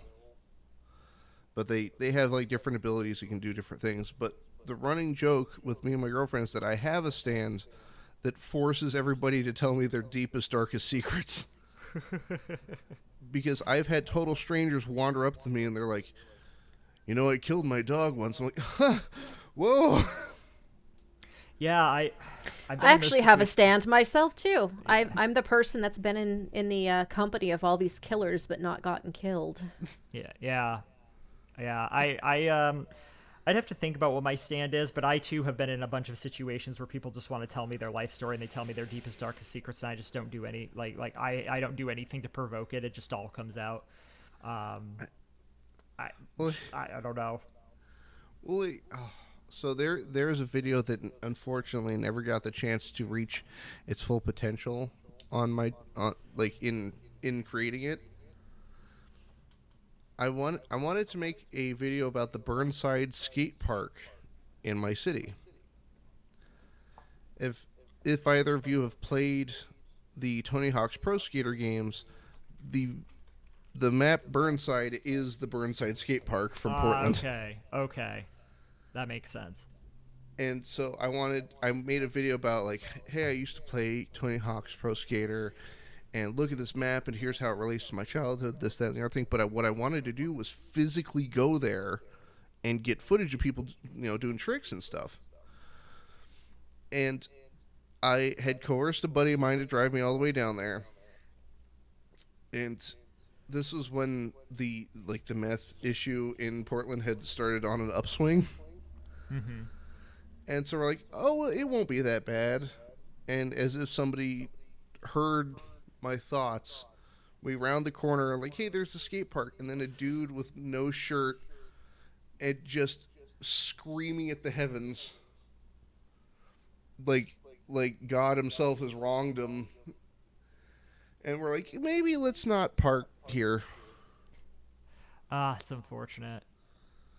That is unfortunate. Like the video came out, there's just no footage of the actual skate park. Maybe another time during broad daylight, that was in the middle of the day. Oh, I believe you. Just, sometimes it's just not the opportunity, and sometimes you might be able to make it happen on another day. I'm trying to see what part of Portland this was in. I only remember it from watching Portlandia.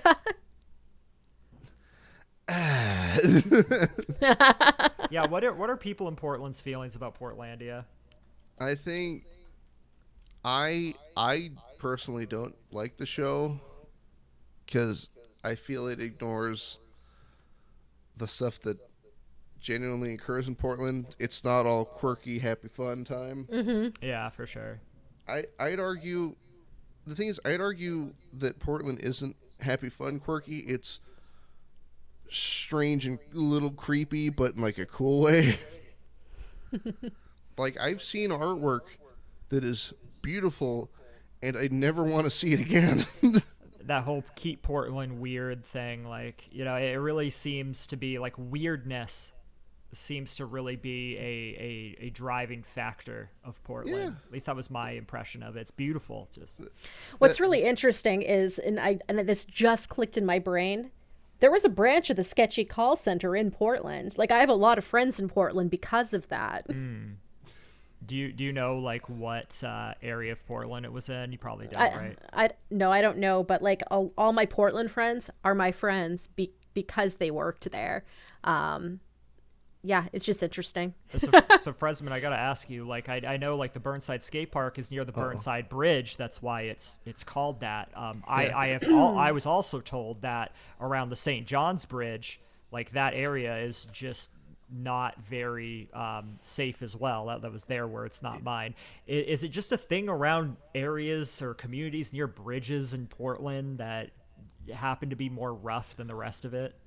Well, I'd argue it is in sort of area of congregation because how do I word it? I was very recently by a footbridge called the Tillicum Bridge, and like all the surrounding streets, barely a person to be seen, but then in like on the footpath along the like not the bridge itself, but the footpath that like runs along the river. It's like you go under the Tillicum Bridge and it's just a house worth of tents. Yeah. Yeah, And you feel like you'd be like infringing or upsetting somebody being in that area if you don't belong to it. Or just move through relatively quickly. Yeah, for sure. You don't have to run, just keep walking. Yeah, go about your business. Don't dawdle. Yeah. Yeah, like, that makes sense. Well, because with me, if I make eye contact with somebody, they're going to ask me for something. Not, like, money I can understand, but they ask me for very specific things. Like, do you have a joint on you? Yeah. And I get that because I am a bearded man with very long hair. But to have that expectation put on me is unfair because, boy, I wish I did. Yeah. Yeah, I mean, They always asked me for cigarettes all the time, which luckily at the time I was a smoker. But when somebody asks you like where they can score heroin, it's it's not the most comfortable question to be asked for sure. Dude, I had somebody come to my house, dude, and do that. Oh, really? Well, where I was living at the time was a rough neighborhood. Okay, so people are just knocking on every door, being like, "Hey, where's the spot at?" How's it going, meth? And then just like, no. Well, like I was sitting in my room. My brother was living with me at the time, and he comes in. He's like, "Hey, there's a lady at the door asking for meth." And I just, what? What do you want me to do about this? Well, I even joked with him, like, well, do we have any? He's like, no. And I'm like, I'm messing with you. I'm like, I ran out there. And she was very confidently like, hey, I have $60. Do you have any meth? And I go, no. Please don't come back. And then I leave for a minute, and not 30 seconds later, knocks on the door again asking for meth. Just forgot about the whole conversation. Yeah, and I'm like, hey, you need to leave. I don't sell that. I don't know anybody who sells that. Just leave. And then right when they got to the street, I'm like, and by the way, if you come back, I'm calling the police. I can't keep having you come back. Absolutely. No, that's uncomfortable, to say the least. It can be terrifying. I mean, I used to have band practice at this punk house in inner city Lewiston on House Street, which is near one of Lewiston's most famous dive bars called the Blue Goose. And at the middle of the night, you might have a drunk person pounding on your door. Or in the case of Yergi, taking a leak on it. yeah, so like where I was living at the time was this place called College Street, and it was like the gateway to downtown where things are a little rougher and the dive bars are, and like on the other end of it was this college that at the time 20 years ago cost $60,000 to go to, which it's probably six figures now. It's called Bates College. It's it's a renowned college in the United States. So I'd be sitting on like my porch having a smoke at night, and all of a sudden the drunk Bates kids would come back, or whomever was coming out of the Blue Goose, and they like piss on my steps with like me right there. I'm just like, all right. at least use the bucket. Right. It was very different in those times because like there were like wandering groups of them, and they might be looking for a fight or for some trouble, and they were like imposing, they were rowdy. When there would be shows at Bates College, like they would bring like bands in, like Snoop Dogg even played there. It's probably the most famous one. But I remember when I went and I saw Crystal Castles there, and whenever there was a show, Bates kids got in for free, and they didn't care who was playing. They'd come in drunk, and they would start fights. They would get rowdy. They would grab women. They would do whatever, and it was just, if you were going to go there, you knew that was the risk. And because of that, we've had some crimes around here. One where, in my opinion, this person is falsely imprisoned because they were fingered as the person who stabbed one of these kids to death when they got jumped. Nowadays, when you go to Bates, it's just, quiet, nerdy people. I went and I played a Smash tournament there before COVID. Everybody's super nice, super unassuming. I don't have to walk down the street and worry if I'm going to, get jumped or something. It's just completely changed. And it's not like the school changed its culture at all. Just the type of kids that started going there changed for some reason. It's completely, there's no explanation for it, but Lewiston's all the better for it. I'm waiting for the other shoe to drop here on that one. I don't know what the other shoe to drop could be. Well, it's not so much aggressiveness. It's not like, sure, of course you see a fight or two once in a while, but that's just human nature. People are fighting over something. But like in terms of like, however, I've lost track of how many times I've gone to the mall on public transit and have just seen somebody with a pipe just kind of doing their thing. Just hanging out or walking or... Just hanging out, smoking whatever's in the pipe. Oh, that kind of pipe. Oh, okay. Oh, yeah. I think you meant like a lead pipe or something. I was like, yeah, I know. I remember when I was playing in Bothell, like outside of Seattle, and somebody was walking down the street with a baseball bat, and they just looked like, don't stop and talk to me, and I just kept walking. I was just like, that guy obviously knows where he's going and has some intentions in his mind, and I'm not getting in the way of that. I had... When I was working at Walmart overnight, I had a family come in. I was watching the door, and this concerned family comes in. They're like, hey, there's a guy just, like, sharpening a buck knife over by the smoking area. And I'm like, what do you mean? Is he, like, threatening anybody with it? And he's like, no, he's just sharpening a knife for the sake of it. There's one thing I noticed when I lived in Seattle and I came back here to visit before I moved back. I went to the supermarket to pick up some food for my parents, because that's where I was staying when I visited. And when I got in there, I was just like, man, everybody here just looks so upset. What is going on? Why is everybody like frowning and scowling? And then I had the realization, oh, this is just what life's like here. Whereas you go to Seattle and people are smiling on the streets, and people, like, you walk by somebody and they actually say hi to you. They don't size you up or stare you down or like make sure nothing's gonna happen. If you pass them on the street, they're like, hey, how you doing? Very, very different. And just the hustle and bustle, the roughness, the people either causing problems or up to some drama because, you know, their life has no meaning, so they create problems. I just realized, like, what is missing when I'm here in Seattle? Like, just something just feels missing. I remember I played the show at this club, and I think this was also in Bothell. I can't remember. And we get off stage, and I didn't drink at the time, and I still don't now. But my bandmates were getting a drink at the bar, and I decided to just go out, walk around at night. I was playing Pokemon Go at the time, and just try to find some gyms. And I walked down the street, and there was this old bowling alley, and there was a gym there, so I was like, cool, and it was right in the smoking area. So okay, I'm hanging around people who are smoking, and I'm just like, battling the gym or whatever.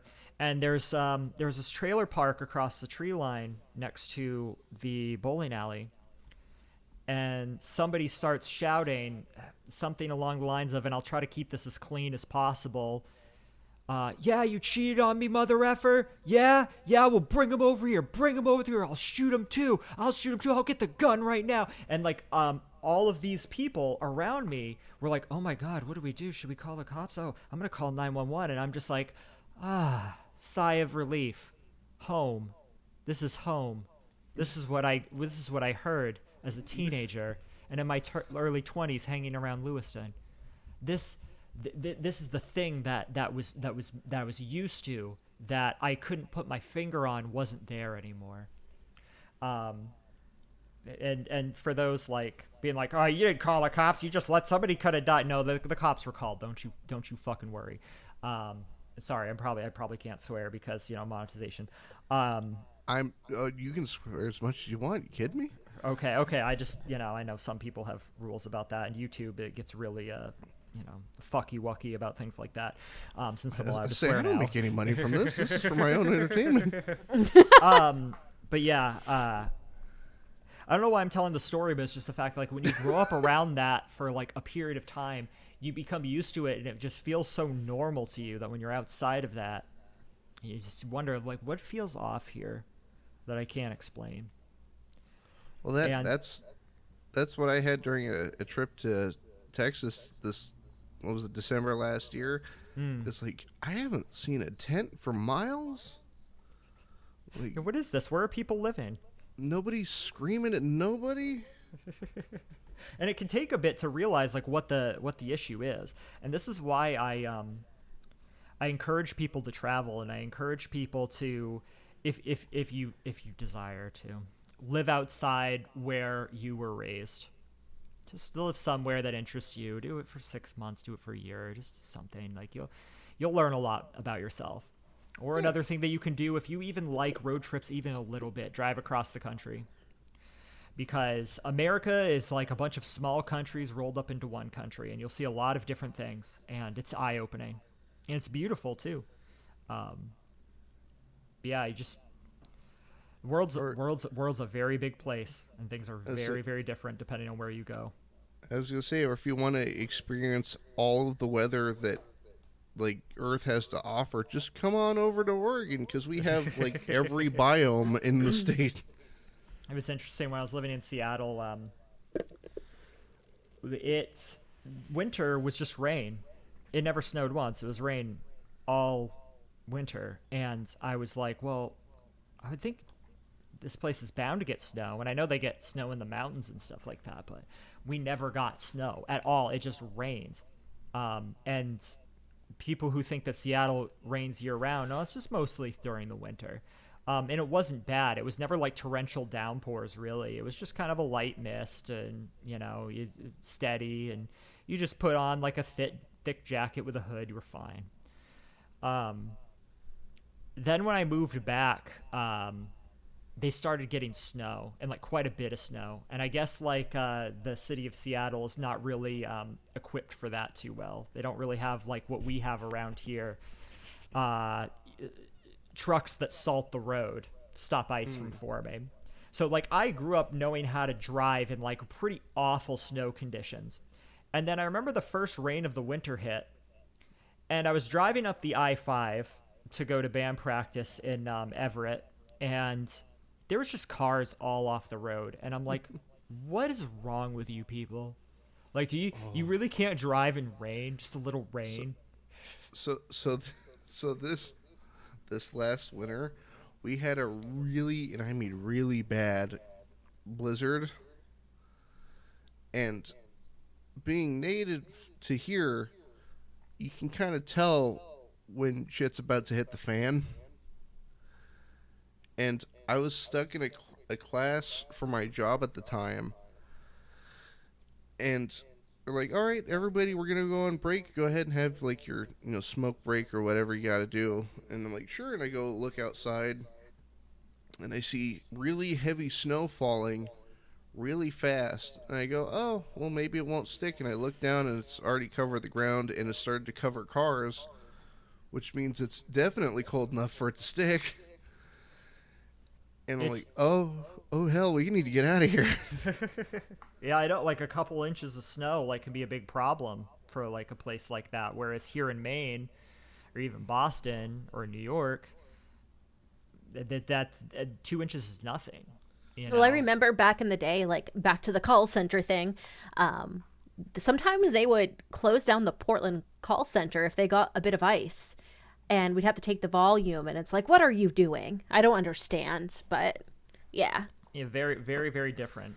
Like when Oh, I drove a car cross country from Maine to Seattle, and when I had a car looked at by a mechanic out there, he's like, "Is this an East Coast car?" And I'm like, "Yeah, it is." He's like, "I don't know why. I don't know why they salt the roads over there. It just destroys cars." And I yeah, our mean, cars get rotten. to his point, I've never seen so many classic cars that I have in the Pacific Northwest, and just like outside people's houses and apartments, they just have them parked on the street.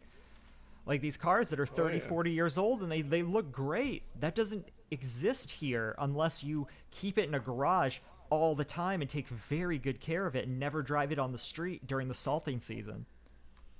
Well, the thing is that blizzard that hit us, it wasn't just a couple inches. It was like up to your knee. Oh man. And the problem is, currently, I injured my back some months ago, and when that happened, I was and am still walking with a cane, Oh no. and That and must I be took very and, tough. and I took public transit to get there, Oh. and so I'm like what's funny is there's if you live here in Oregon long enough, you can tell when somebody's not from here. Yeah. And so when they're looking at the weather report and all you see is a giant picture of a snowflake, and they're like, it'll be fine, it'll be melted in the next hour. I'm like, we need to fucking go. We need to leave now. We need to get out of here right Yeah, now. they're like, no, it's fine. I live all the way over here. It doesn't even say it's snowing over there. I'm like, maybe not there.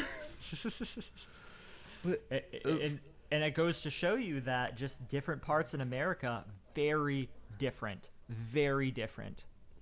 Because that would be nothing. That'd just be a normal storm here in Maine. yeah, but then, like, thankfully they let us leave early after it started to hit the knee-high mark. And I'm trudging through the snow to get back to the main, like, transit hub that we have. And one of my coworkers who was in that class with me were both just griping back and forth, like, oh, it'll be melted by the time we leave here. Ugh. Oh my god. That's wild. That's wild. There was something else I was going to say about that, but I don't remember what it was. Oh well. We are almost at 2 hours. I know, right? I was about to bring that up myself. Yeah, so we should probably wrap this up, I think. 'Cause Yeah. we still have a case that we actually just finished recording a case before we got on the call with you. So Oh, shoot. yeah, Yeah, so we're probably gonna get that finished up, and then so that way we can get it sent out tomorrow to our video editor. Sure. I was sorry, didn't mean to keep you from your project. No, you're totally No, fine. I enjoy this. It's not often that we get interviewed, and It's not often we get to really just talk with people, honestly. yeah, like this really breaks up the monotony of things sometimes. I mean, like I'm not complaining. I love doing this, but it can look a lot of the same a lot of the time. So Yeah. the things that I look forward to is things that kind of break things up a little bit, that kind of shake things up. You know, I enjoy things like this. I've always enjoyed like talking to people or being part of discussions like this, especially ones where nobody's trying to like, you know, gotcha each other or have bad faith narratives, just like an actual true conversation. I enjoy those things. Well, so thankfully, this segues directly to my last question for the both of you. And it's a question I ask every single guest. And that is, if asked, would you be welcome to coming back as a return guest? Absolutely. Yes. I was going to tell you, like, if you ever want us on again, by all means, reach out to us. And is there? Well, we'll go ahead and wrap this up. Let you guys get back to work, and so then I can get to work working on this episode. But thank you very much, Misery Machine, both Yergi and Ruby, for coming on. This has been phenomenal. I've had an absolute blast talking to the both of you. Yeah, you're Thank welcome. you for having us. Yeah, I'm glad we got to, finally make this work, and I enjoyed it a lot. I really, really enjoyed it. I like what you do as a channel.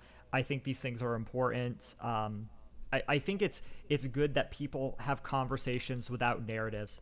They're just trying to understand like what it is someone does without any expectation, and then just shoot the shit afterwards. Like I just think there needs to be more of that on YouTube. We is severely lacking as of late. So I'm really happy that you do things like this.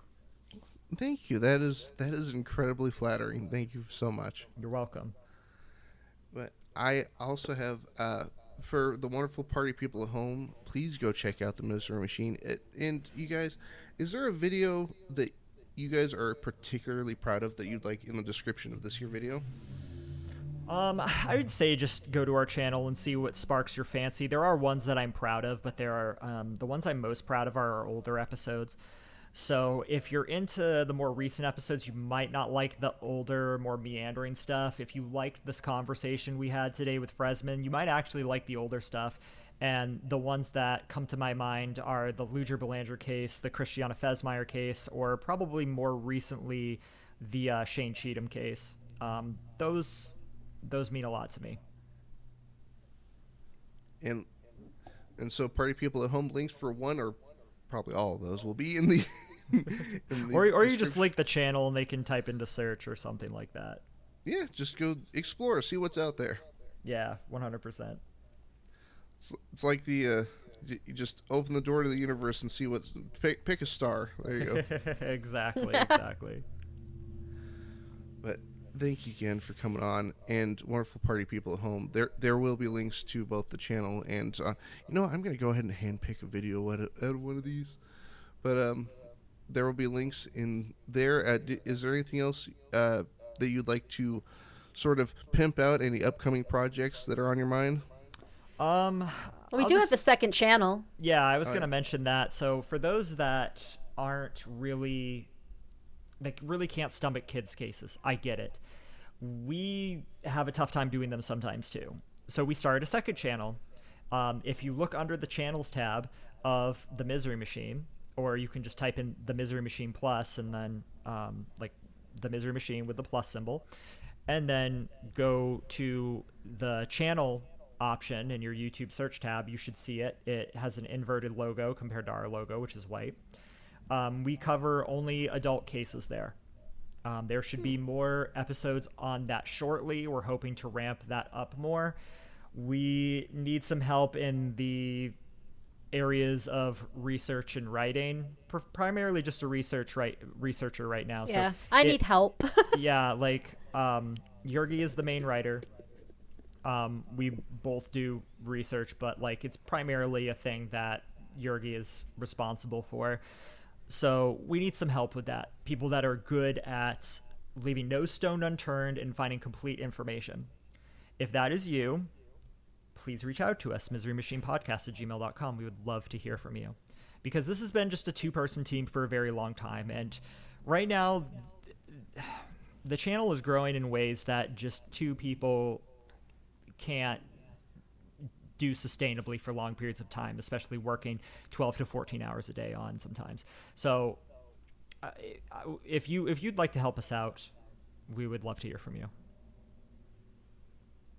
There you go. Well, hey, just one last time.